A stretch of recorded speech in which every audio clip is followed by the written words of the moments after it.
Hello.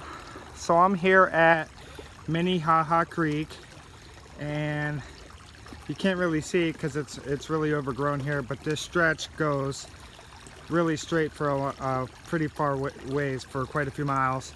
And so that's pretty unnatural for a creek to not be meandering like this. So in the 50s and 60s, it was pretty common to create these kind of drainage ditches for agricultural purposes. So this has been like this for quite a few decades. As you can see too, it's really overgrown.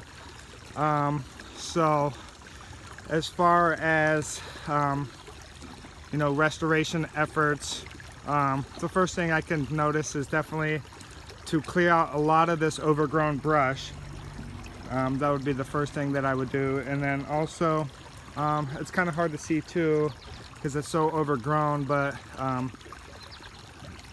the banks really are pretty straight up and down. So I would soften the slope of the banks a little bit, and I would also line the riverbed with some smooth river stones, so that would kind of help the flow a little bit.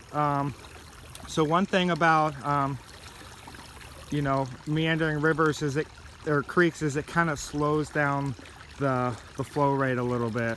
So what's going to happen downstream from here too is we're going to have a lot more erosion, because there's normally this creek would be flowing a little bit slower than this. And then also slowing the flow rate through meandering will also provide more shade, and it'll provide cooler temperatures, which will create better conditions for fish. And also more, I would add some curves and some riffles, which would allow sediment to drop out and would put more oxygen back into the water. So we could clear the brush out here, and then do some meandering, kind of create the natural meandering path again, and add some riffles and maybe some ponds that'll provide more habitat for fish and better conditions for fish, cooler temperatures.